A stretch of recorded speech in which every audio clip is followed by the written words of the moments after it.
Welcome to the Real Board Loft. I'm Trip Forman. Today we got Matt Biolos with us.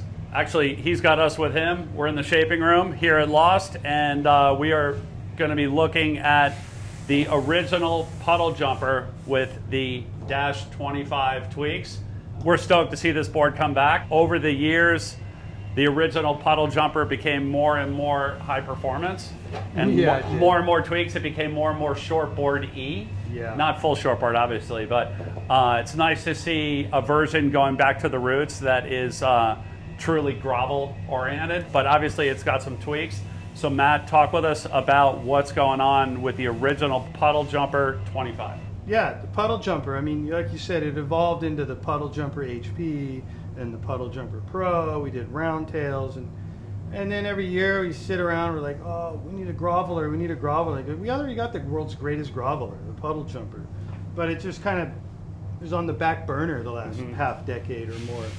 So we just kind of like, you grab a board from a couple years ago, maybe the logos are big and it's a little garish, and I open the files, and maybe the original puddle jumper's like a 10, 12-year-old file. And yeah. Like, I could make it, I could refine it and clean it up and keep the same dimensions, almost the same volume, and I think it would just be amazing. Fine-tune the aesthetic, fine-tune the cut file, and fine-tune the the logos and the whole package. So that's what we set out to do, kind of rely on our laurels and something that we've already created that we know is proven and works. And right. Thousands of people around the world have bought and loved this board in subpar conditions. So for the puddle jumper, we went back to the original. It's the original puddle jumper. I did just that. I opened up all the original files. Rails back then were a little more round and bulbous. We sort of like cleaned up the rail, gave it a little more downward slope. Still soft and forgiving, nice and sharp in the tail. The outline really hasn't changed at all. Just kind of the deck line, the foil, and the rail taper. And we kind of got it so it's easy to understand. The dimensions are almost exact. The volumes are almost exact. But it's just the way it's put together is a little more refined. It feels a little sexier in your hand. The performance is almost exact. Basically a deep concave under your front foot, which means it has a straight line in the stringer and lots of curve in the rail. So you're up on top of the water, and when you change your mind and want to change directions, this curve in the rail just turns. It's just kind of like a ball bearing, but more off the center of the board. Then the rail line flares off the tail. Rocker stays kind of straight in the stringer, but there's V from basically the front fins out the back of the tail. Okay. That's how you control this wide tail. It's got a nice down foiled, edgy, thin tail. No like big tail block, and it just knifes in. It doesn't slide out. It'll hold its turns. You can go really, really fast, and basically just twisting your hips, turn this thing on a dime. It's really, really well shown by Mason Ho in his latest edit. Mason Ho can do anything, but he's riding waves, this big to this big, last week in Hawaii, the little summer edit on a stock board that we grabbed him right out of the shop. And you can just see it's just so fun. He calls it cheating. I feel the same way. I can go serve trestles in the middle of winter on this thing, and with a 5.4 on or a 4.3, whatever, and mine's like 6.0 my size. Yep. And I can just kind of like wiggle along on knee to hip high waves and look over my shoulder and woo, cut back. Little lip climb, pump, boom. Like, wow, it's so fun. Big wide nose, parallel outline through the middle for drive, a little bit of curve in the tail for forgiveness. Single concave that zeroes out in the nose so it doesn't catch. Lots of V under the back foot. Really noticeable double concave to squirt the water through and let you get up on one rail and edge in. That's pretty much it. We fine-tuned the logos. We went with some little mini logos. We added some color to them. Got the original puddle jumper model logo. This one here is a pretty good size board. 5'11", 41 liters. This is like something I would ride in a wave pool or... That's what I was going to say. That was actually my next question was, didn't this thing wasn't this whole concept kind of born, like you go into the wave pools a lot and like you started, this was like one of your go-to boards, right? The wave pool? I mean, I posted a thing a couple of months ago about like some footage of me in the wave pool 5 years ago, riding a 510, 511 puddle jumper, and just like having the time of my life. Right. And it's basically, instead of chasing our tails trying to come up with something new, let's just like revamp, rebrand, and repurpose something that's already a proven entity. What is, everybody wants to know, what's your go-to fin setup? Like you personally on this board? I like quads, and I can explain that. I ride these things about my size. So I'm 6'1", I ride a 6'0". Okay. Maybe if I'm in a wave pool or a little tropical environment without crowd, I'll ride a 5'10". The really good surfers ride them like 4, 6, 8 inches shorter than it. Call it 6 inches shorter. So you got Kaloe and Ian Crane, who dropped edits in the last month riding puddle jumpers in the Black Sheep. They're like, those guys are 5'11", 6 feet tall, and they're riding 5'5", 5'6". Yeah. Mason's riding a 5'2". So when you ride it kind of my size, like an older guy rides it about his size, I like it as a quad because it keeps the tail free and loose. I don't feel like I have that thruster anchored back there. Yeah. So I can get release in my tail. It's skatey, it's glidey, and it kind of shortens the board. It makes it ride shorter, and looser, and more free. These guys that are riding them 4, 6, 8 inches shorter than their height, they're using thrusters. Because they're riding so small, they're trying to get more drive out of them. They're trying to get more thrust out of them. Right, and these are thruster guys. These are pro surfers. Yeah. So if you ride them really small, if you're going to buy it and ride it, 4, 6, 8 inches shorter than you, guys tend to like them as thrusters. Guys that ride them about their size or bigger, quads. Okay. There is a thing of guys riding them with 2+1s, but for me, I think the tail area is kind of big, and if I'm going to do a 2+1, I like a swallowtail for that extra grip back there. Okay. Let's talk about like the template of fin that you're choosing, right? Because you talked a lot about like in the big rig driver, like with that exaggerated tail rocker going with something more rake. Yeah. Obviously this board doesn't have near the amount of tail rocker as the big rig driver. So what template or what style of fin are you putting in there for yourself? For myself, I use my old quad from FCS or my old quad from Futures, which is more of a straighter up fin. Okay. It sort of bends at the tip. FCS still has it in the line. We have our modern new like high rake performance one. Yeah. And we have the one that came out 6, 8 years ago that's more straight up with a little kick in the tip. So I think you can use more of a straight up pivoty fin with this model because it does have that flat tail rocker. Are you going like all around fin or are you going more like pivot fin as far as like that's what I'm saying. It's more of a pivot. Okay. Pivot to all around. Okay. Rather than all around to rake. I would go in that the former.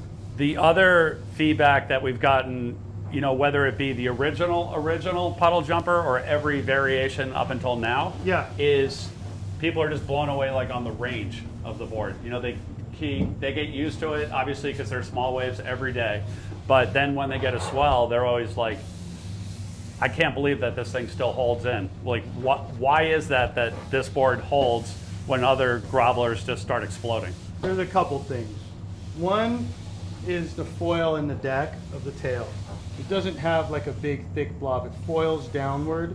The rail's foiled down, sharp edge, tail's foiled down behind the leash plug. It's got like almost like a gun foil back here. Okay. Right?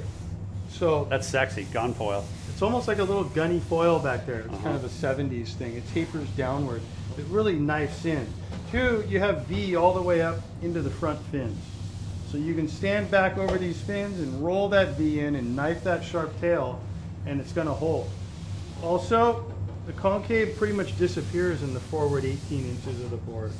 So it's not holding too much water. It's not cavitating. There is a deep concave here, but because the rail rocker is so curvy, the water flows through the concave and freely gets out of the tail through the V. So yeah, you can ride it in fairly sizable surf.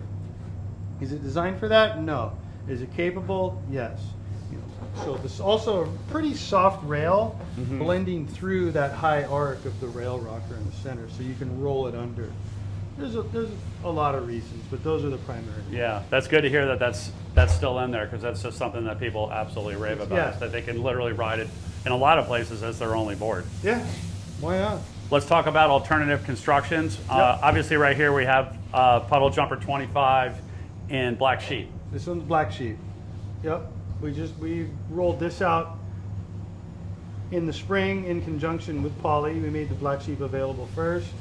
You know, stringerless EPS, carbon on top, wrapped with S-glass, regular glass on the bottom, makes them more affordable, makes them more forgiving, keeps them light, you know, can handle sun better, you can flip it upside down. A lot of things, it's not full carbon. Right. So, you know, it's kind of been our #1 carbon EPS epoxy construction, the highest volume. And the carbon we use is really cool. It's on a bias, so the carbon runs this way and this way. It's not a twill or a woven carbon that runs nose to tail. That keeps it a bit forgiving. There's incredible footage of Koloe and Dino and Ian Crane this spring surfing around here, San Clemente Pier, Oceanside Pier, on a pair of these that they just pull right out of the shop. And it's just shocking how much they like them, how it doesn't harness their surfing, and they're able to just literally go crazy on them in the kind of ways that most people have to surf. You know, windy, sloppy, about as big as this light or smaller.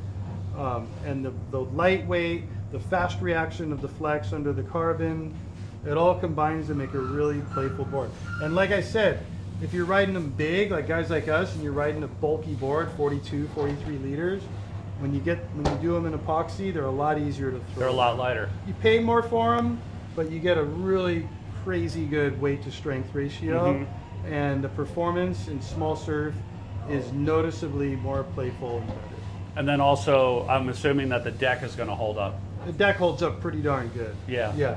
I mean, you got a full layer of this carbon, this biaxial carbon, and then it's wrapped with a good high quality S-glass over the top. You're riding this construction a lot, like I've heard it in this board and then some of your other models. Yeah, I've been riding it a lot. And I pull them right out of the store too. Yeah, that's the way to do it actually, because then that's what the customers are often getting. I just grab stock boards and go ride them and then sell them, you know. So as like the black board continues to kind of grow and become more popular, what do you have to, and again, like just coming off of your own experience, people are just super hesitant, or not everyone, but a lot of people are super hesitant on a blackboard. They're like, oh, the wax is going to melt off. It's going to melt off like on land. It's like they're even thinking it's going to melt off like in the water, like from the sun hitting the board. What have your experiences been, and like what are your tricks or like kind of habits to keep that from happening? Or does it happen at all? There you go. Of course it can happen. Tough. That was really tough. It can happen anywhere. You know, it's like, hey, if I'm going to Indo in August, and I'm probably not going to take any black sheep. Okay. It's just, why? The waves have power, it's scorching hot. I don't really feel like I need them. I'm going to work on some other boards for that trip. But I was planning a trip to Cabo a month ago, and it was going to be super small, super scorching hot, and I literally threw a front deck on a puddle jumper, 6.0 stock. Rode it a couple times with the front deck. Oh yeah, it felt fine. I can't skin it with a front deck, but I can wear a rashi and I'll go, okay, because I knew there wasn't really a better board for that trip at the time in my garage. Available. So you do that, you see a lot of the hot shots like Russ or Rob using front grip. But honestly, in most places in the world, you keep the board in a bag or you keep it upside down, you wax it before your session, you go surf. The wax isn't really going to come off in the surf. Can that happen in extreme environments? Yeah, but it can happen to any board. So yeah, it's just the stigma of the black board has definitely broken down lower and lower and lower. But because it's still there, we offer a lot of our black sheep boards with colored tints, you know, whitewash decks, and you saw a lot of that from, you know, John Florence and Philippe Toledo with the brands they represent and the builders that they worked with, you know, putting color in the deck. So there's a lot of ways around it. There's a lot of answers. There's a lot of mumbo jumbo. But in the end, if you feel comfortable with it, you like the ride, you like the carbon, you like the vibe, you get them, you rip on them, you learn to deal with it. Yeah, I mean, this was the easiest tip right here, is just flip it over. You know, I mean, because even if you leave a clear poly on the beach, deck up, you're not going to do it. That's going to start melting. Doesn't you know, matter. so you have to flip it over. So you flip it over, it's white on the bottom, and that's going to keep the board cool. Yeah. Like, and if you're hung up on that, you don't. We're now in the middle of summer, rolling this board out in Lightspeed 2 as well. It's such a popular model.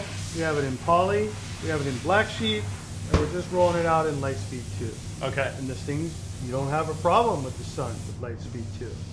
You don't have issues with the heat, and it's another version.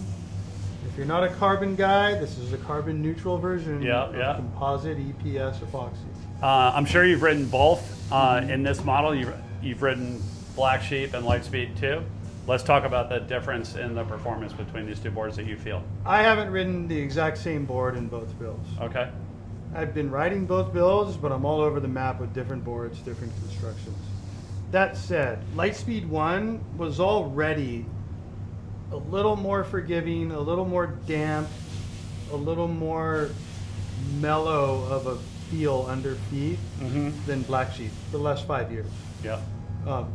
By taking Lightspeed 2, getting all the carbon out, the overall feeling is it's even more forgiving, more playful, a little damper, and less chatter than Lightspeed 1, which was already a step that direction from Black Sheep. From Black Sheep. Black Sheep is like locked in, vroom, vroom, high, like a Formula One car. You hear it, wah, super like precision turns.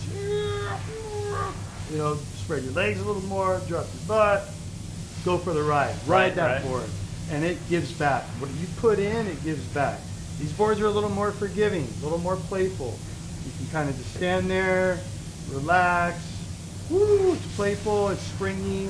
You can get a little more torsional flex. You know, that's the thing, is when you put a whole sheet of carbon on a board and wrap it around the rails, that board stops having as much torsional flex. Yep. So it's more reactive, quicker, faster, quicker. When you have a stringer down the middle and that's your primary strength, or this spine of fiberglass down the middle, the board kind of twists and has a little more torsion. It's more forgiving in and out of turns. You can make mistakes. You don't have to be as locked in to enjoy the ride. So it would be that this is the tightest, most direct feeling would be Black Sheep. Yeah. Then Lightspeed 2, then Poly. Good way to put it. Yeah. Awesome, Matt. Poly is tried, tested, proven, the basis that everything's judged off of. Yeah. This is more forgiving. This is more locked in, high rev. You know. That's a great description. Awesome, Matt. Thank you so much for all the info on the original Puddle Jumper 25. Viewers, if you have any questions on the original Puddle Jumper 25 or would like to order one, either stock or custom, you can always reach us at the shop, 252-987-6000, or look us up online, realwatersports.com/surfing. Thanks for tuning in.